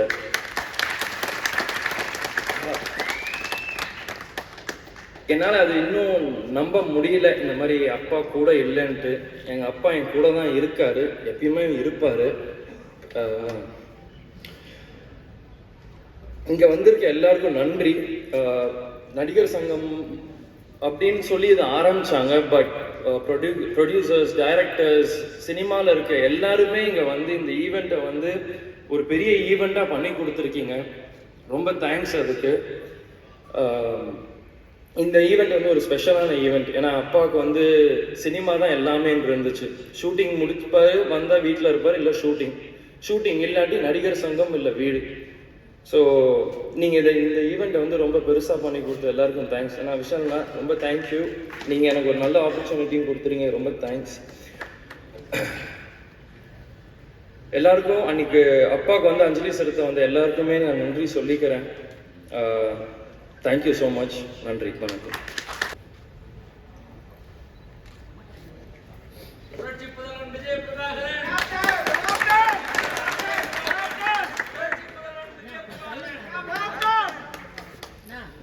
பேரன்பு கொண்ட பெரியவர்களே, தாய்மார்களே, அன்பு கொண்ட சகோதர சகோதரிகளே, இளைஞர்களே, பொதுமக்களே, என் உயிரினும் மேலான அன்பு தமிழ் நெஞ்சங்களே மற்றும் திரை உலக பிரமுகர் உங்கள் எல்லாருக்கும் என் முதல் கண் வணக்கத்தை தெரிவித்துக் கொள்கிறேன். இந்த சொல்லின் சொந்தக்காரர் ஒரு சொல் என் மூலம் இனி தமிழ்நாடு முழுவதும் ஒழிச்சிட்டே இருக்கும். இது நான் சொல்றதுல ரொம்ப பெருமையாக சந்தோஷப்படுறேன். ஏன்னா சின்ன வயசுலேருந்து நான் என் முகத்தை நான் கண்ணாடியில் பார்க்கறதோட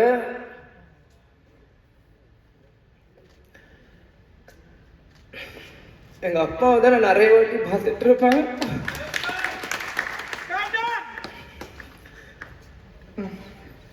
நான் அழுதானே தப்பா எடுத்துக்காதீங்க.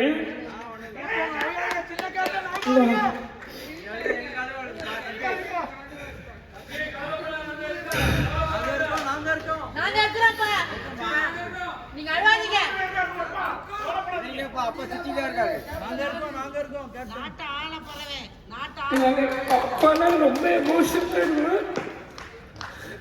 தப்பா எடுத்துக்காதீங்க. இல்ல இல்ல அதனால கேப்டன் எங்கேயும் போல இன்னைக்கு நம்மளோட தான் இருக்காரு. நான் அப்பா இறந்ததுலேருந்து இந்த நாள் வரைக்கும் எந்த மீடியாலையும் நான் வந்து பேசினதில்லை. எதுவுமே யார்கிட்டையுமே நான் பேசலை. என்னோட ஃபர்ஸ்ட் மீட் நான் வெளியே வந்து பேசினது. இது வரைக்கும் எந்த நடிகர் சங்க ஃபங்க்ஷனுக்கு கூட நாங்கள் கலந்துருந்தில்ல. 4 வருஷமும் இதான் ஒரு ஃபர்ஸ்ட் ஃபங்க்ஷன்.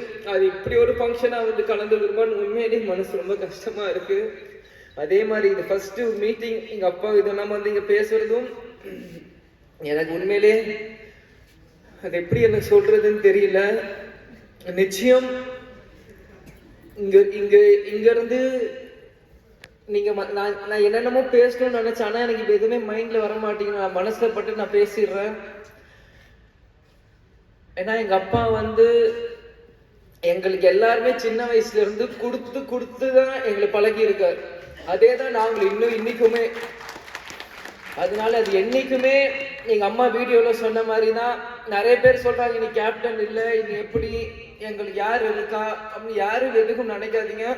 எங்க அப்பா உங்களுக்காக தான் எங்களையும் விட்டுட்டு போயிருக்காரு. எங்க அப்பாவோட கனவு என்னவோ நிச்சயம் நீங்க எத்தனையோ இளைஞர்கள் இருக்கீங்க. உங்க ஒவ்வொரு இளைஞனோட கனவு அவங்கவுங்க அப்பாவோட கனவை நிறைவேற்றணும். எங்க அப்பாவோட கனவு என்னவோ அதை நிறைவேற்றதான் விஜயபிரபாவும் சண்முகப்பனும் இங்க இருக்கும். இது நான் இங்க ரொம்ப பெருமையோட நான் சொல்லிக்கிறேன். ஏன் இது சொல்றேன்னா, ஒவ்வொரு நியூ இயர் அப்பவும் ஒவ்வொரு ரெசல்யூஷன்ஸ் எல்லாருமே எல்லார் வீட்லையும் போடுவீங்க. இதே மாதிரி 2023 முடிகிறப்பையும் என் பிறந்த நாள் முன்னிட்டு அம்மாக்கு இந்த பதவியில கொடுக்குறப்போ நாங்களாம் நீ வீட்டில் தான் இருந்தோம். அப்பாவோட பேசுகிறப்பவும் சில விஷயங்கள் வந்து நாங்கள் ஷேர் பண்ணுவோம். அப்போது ஒவ்வொரு ரெசல்யூஷன் சொல்கிறப்போ நான் அப்பா கிட்ட பர்சனலாக சில ரெசல்யூஷன் சொன்னேன். அது மற்ற வருஷங்கள் இல்லாமல் அது எப்பயுமே இதுக்கு போய் இல்லாமல் இந்த வருஷம் சில விஷயம் எனக்கு எங்கள் அப்பாவுக்கு மட்டும்தான் தெரியும். அந்த ரெசல்யூஷனை நான் சொல்லியிருக்கேன். நிச்சயம் அந்த ரெசல்யூஷன் எல்லாம் இந்த 2024 எங்கள் அப்பாவுக்கு நான் சமர்ப்பிப்பேன்னு நான் சொல்லிக்கிறேன். அது என்னன்னு இப்போ உங்களுக்கு நான் சொல்லணும்னா காலம் அது உங்களுக்கு எல்லாருக்குமே பதில் சொல்லும். அந்த என்ன நாங்கள் விஷயம் நாங்கள் பேசியிருக்கோன்னு. கடந்த 10 வருஷமா கேப்டன் வந்து உடல்நிலை சரியில்லாமல் எவ்வளவோ கஷ்டப்பட்டார். ஆனால் இந்த 10 வருஷமா வேற யாராக இருந்திருந்தாலுமே அவங்க இவ்வளோ தாங்கியிருப்பாங்களான்னு தெரியல. நான் தான் ஒவ்வொரு மீட்டிங்லயும் சொன்னேன், குகைக்குள் இருந்தாலும் சிங்கம் சிங்கம் தாங்க. யாராக இருந்தாலும் இன்னைக்கு இந்த 71 வயசு வரைக்குமே அவர் கஷ்டப்பட்டு இருந்தாருன்னா அவரோட வில் பவர் மட்டும்தான். நிறைய யூடியூப்ல என்னென்னமோ தப்பு தப்பா சொல்றீங்க, கடைசி நிமிஷம் அவருக்கு மெமரி இல்லைன்றாங்க. என்னன்னு அது எல்லாமே போய் எங்க அப்பா கடைசி வரைக்கும் எல்லா ஞாபகமும் இருக்கு. யார் வந்தாலும் அவர் ஞாபகம் வச்சிருப்பார். எந்த சீன் சொன்னாலுமே அவருக்கு எல்லாமே அவர் நினைவுகள் இருக்கு. அவர் இறக்கிறதுக்கு 2 நாட்களுக்கு முன்னாடியும் அவர் எங்க வீட்டுல குமாரண்ணா சோமன் வேலை பார்த்துட்டு இருப்பாங்க. அவர்கிட்ட கேட்டு யூடியூப்ல அவர் நடிச்ச எல்லா படங்களோட பாட்டு போடுன்னு அவர் சொல்லி 25ஆம் தேதி எல்லா பாட்டுகளும் அவர் கேட்டு, ராசாத்தி ஒன்னையில இருந்து அம்மன் கோயிலுக்கு எல்லா பாட்டுகளையும் அவர் கேட்டு அவர் ரசிச்சுட்டு இருந்தார். டிசம்பர் 25 இது யாருக்கும் வெளியே தெரியாது, எனக்கே தெரியாது. எங்க டிரைவர் குமாரண்ணா சோமன் தான் சொன்னாங்க. அப்ப சிசிடிவில பார்க்கும்போது அவர் தாளம் போட்டுட்டு இருந்திருக்காரு. அவர் என்ஜாய் பண்ணி அந்த பாட்டெல்லாம் டிசம்பர் 25 அவர் கேட்டுட்டு இருந்தார். 26 அட்மிட் பண்றோம். எப்பயுமே வந்துருவாரு மாதிரிதான் இருந்தோம், ஆனா வரல. கேப்டன் சொன்ன மாதிரிதான் இந்த விஜயகாந்த் வாழ்ந்தான், இருந்தான், வாழ்ந்து கொண்டே இருப்பான். இந்த மக்களுக்காக தான் இந்த கூடி விடைபெறுகிறேன். அதே மாதிரி நடிகர் சங்கம் இருக்க எல்லாருக்குமே ரொம்ப நன்றி. இந்த மாதிரி ஒரு விஷயத்தை எங்களுக்கு கேப்டனுக்கு நீங்க செஞ்சது. அதே மாதிரி நிறைய பேர் நாள் வர முடிஞ்சிருக்கும், வர முடியாம போயிருக்கலாம். இது எல்லாமே நாங்க புரிஞ்சுக்கணும். எங்களுக்கு யார் மேலும் எந்த வருத்தமும் இல்லை, கேப்டனுக்கும் யார் மேலும் எந்த வருத்தமும் இல்லை. அதனால் எங்களுக்கு எங்க அப்பாவை பத்தி தெரியும், உங்களுக்கு உங்க கேப்டனை பத்தி தெரியும். யார் மேலும் வருத்தம் இல்லை. வந்தவங்களுக்கு நன்றி, வராதவங்களும் உங்களோட மனசுல கேப்டனும் இருப்பார்னு எங்களுக்கு தெரியும். எங்களுக்கு யார் மேலும் எந்த கோபமும் இல்லை, எந்த வருத்தமும் இல்லை. நிச்சயம் எங்க அப்பாவோட கனவை நாங்க நிறைவேற்றுவோம். இந்த திரைத்துறையிலும் சண்முக பாண்டியன் நிச்சயம் ஒரு மிகப்பெரிய ஒரு இடத்துக்கு வருவான் என்று கூறி விடைபெறுகிறேன். நடிகர் சங்கம் நாசர் சார், விஷால் அண்ணா, கார்த்திக் அண்ணா, பூச்சிமுருகன், கருணாசன் எல்லாருக்குமே நன்றி. உங்க volunteers diamond Babu uncle, Singar அண்ணன், ரியாஸ் கன் அங்கிள், பிஆர் ஆனந்த், எல்லா பிஆர்ஓஸ், வாலண்டியர்ஸ், மீடியா, இங்க இருக்க டைரக்டர்ஸ், ப்ரொடியூசர்ஸ், ஜூனியர் ஆர்டிஸ்ட், உங்க எல்லாருக்குமே கேப்டன் குடும்பத்து சார்பா நான் இங்க நன்றியை சொல்லிக்கிறேன். கேப்டன் நம்ம கூட தான் இருப்பாரு, நிச்சயம் அவர் எல்லாமே பார்ப்பார். நன்றி, வணக்கம், தேங்க்யூ.